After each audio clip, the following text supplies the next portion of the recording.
You are listening to the It's Your Time podcast, and I'm your host, Certified Life Coach Michelle Arnold Burke. In today's episode, I'm discussing self-identity and goals. Welcome to the It's Your Time podcast, the podcast where busy professionals like you get the practical solutions and support you need to gain control of your schedule so you can strive to be the best in your career, but without the stress and overwhelm. If you're looking to increase your energy and decrease your stress, you are in the right place.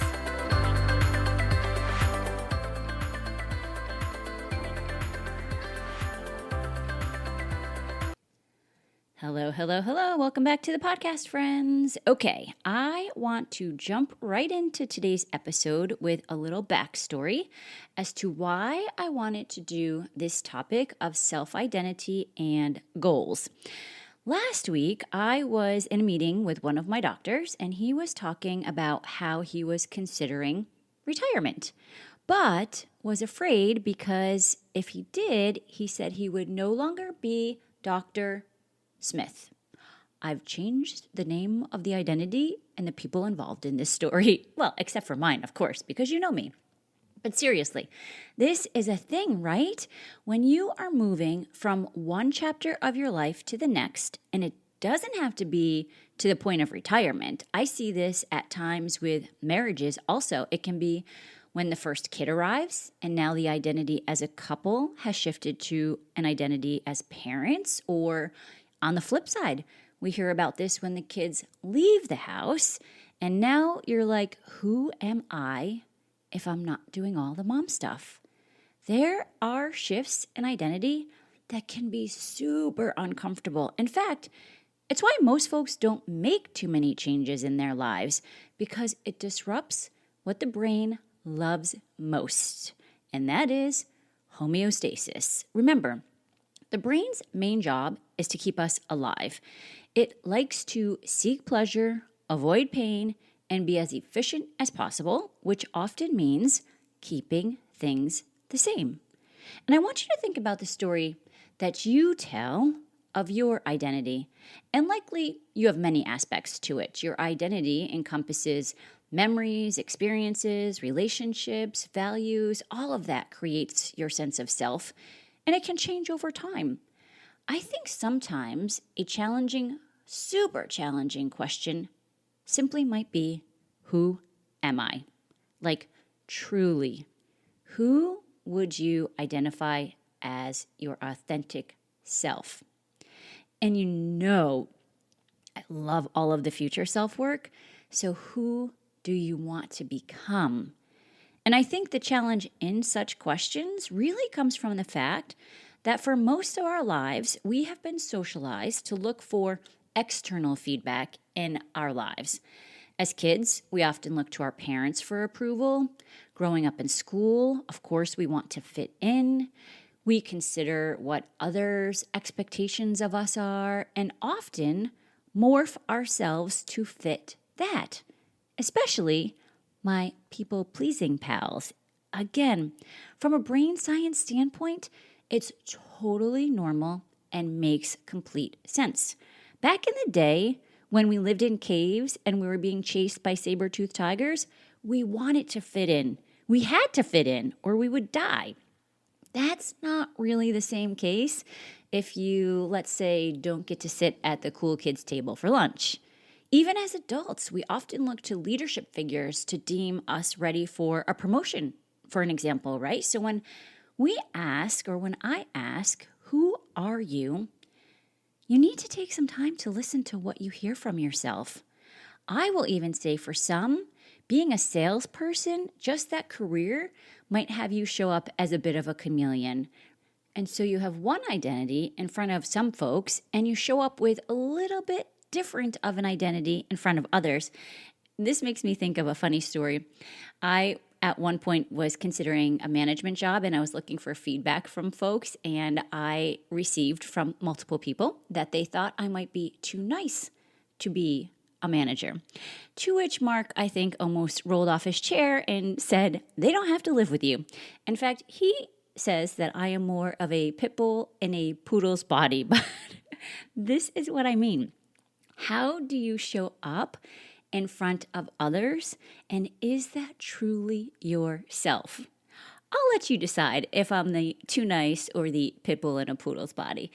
But it's interesting when we look back at theories around identity, and the framework from Freud, for example, was that the mind was composed of the id, which was driven by instinct and desire, the superego, which is driven by morality and values, and then the ego. We've heard about this before, right? Id, ego, superego. And he says the ego moderates the id and the superego to create your identity. And many features contribute to ego functioning, right? Including insight, agency, empathy, purpose. And another theory proposed from Erik Erikson is a theory development based on stages of life, and he coined the term ego identity, which he conceived as an enduring and continuous sense of who a person is. The ego identity helps to merge all of the different versions of oneself, the parent self, the career self, the sexual self, into one cohesive whole, so that if a disaster strikes, there's a stable sense of self. The reason it's important to understand your self-identity is because it affects your motivations, attitudes, and behaviors. And it affects how we think about the person we think we are. Often, we look at our self-identity as determining our self-worth. And back to the story of the doctor. That is the question. Who would he be if he wasn't Dr. Smith?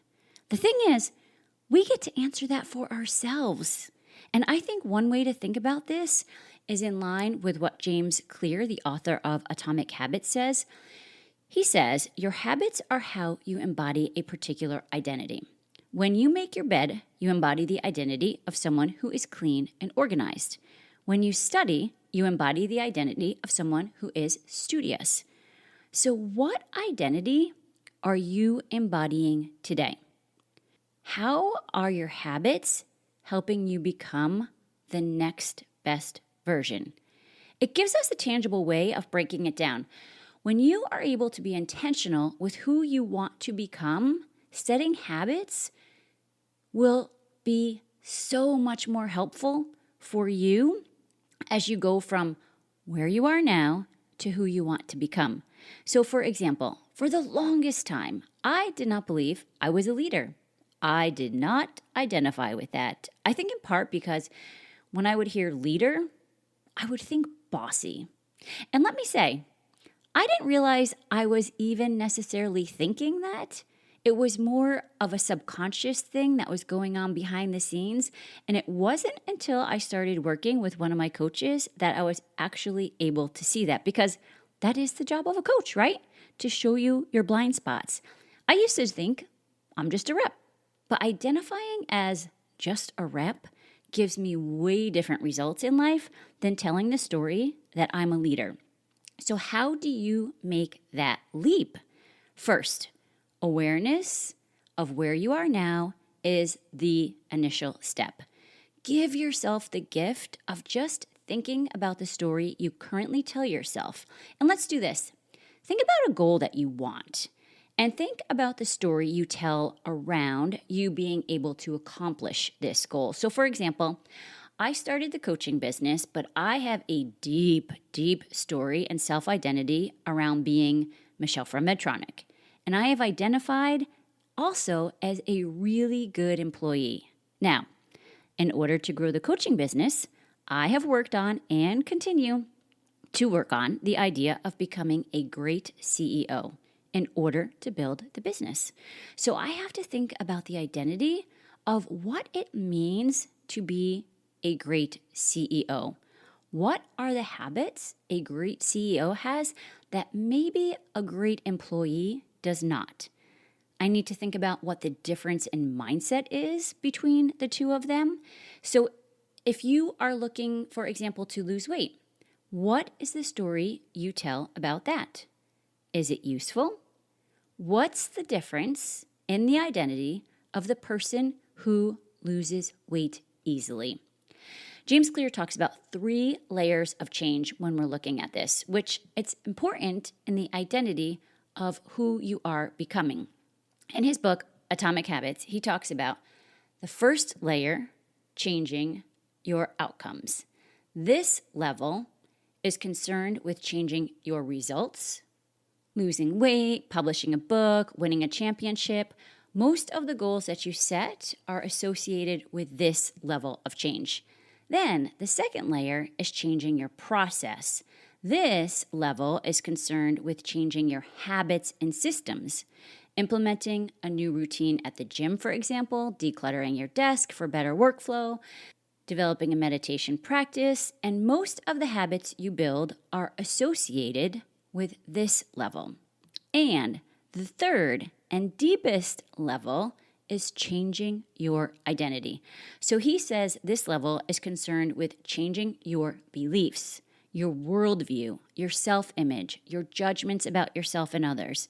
Most of the beliefs, assumptions, and biases that you hold are associated with this level. Outcomes are about what you get. Processes are about what you do. That's level 1 and level 2. But level 3, identity, is about what you believe.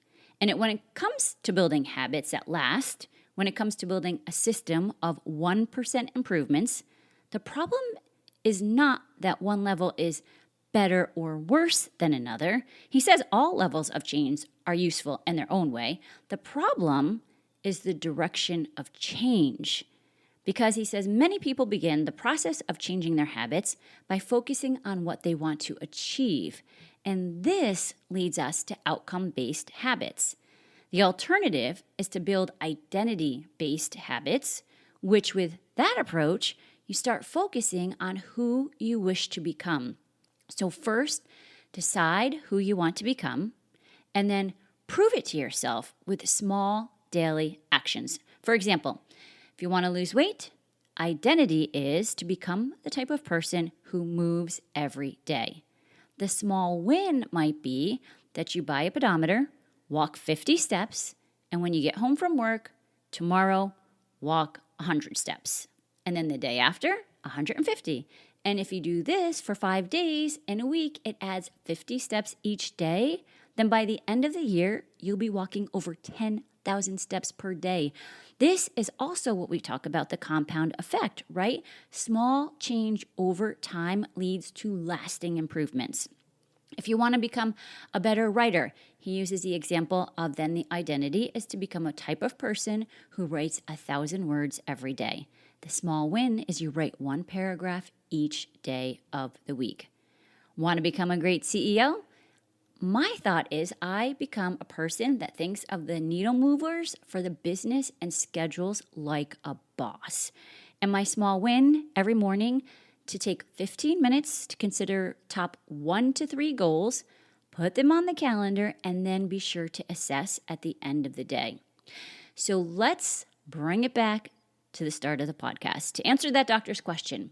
Who am I if I'm not Dr. Smith? You get to be whoever you want. We all get to be whoever we want. We don't have to continue to think that we need to be the person that your parents, siblings, spouse, or boss think you should be. You get to be the author of your story. And listen, I know many of you who listen like to work on changing others. And of course, I know it's because we think we know best about what they should be doing, how they should show up. Trust me, that doesn't work. Let me save you some time. If I ever figure it out, I will be loud and proud in sharing it with you. Don't you worry. But in the interim, let's work on making the changes for ourselves. Take the energy that you use on thinking others should be different and start channeling it to changing what you want to change in your life, on ourselves, in our lives. That's what takes us to the next best version of ourselves. And notice, I said next best. You already are 100% naturally resourceful, whole, and complete as is.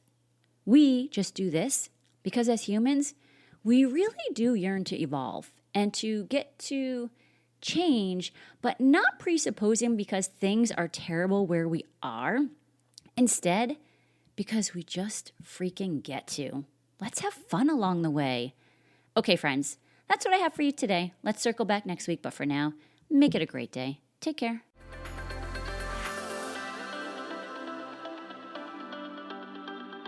Did you know you can take this work to a deeper level with me one-on-one? Go to michelleburkecoaching.com and click on Get Started to begin.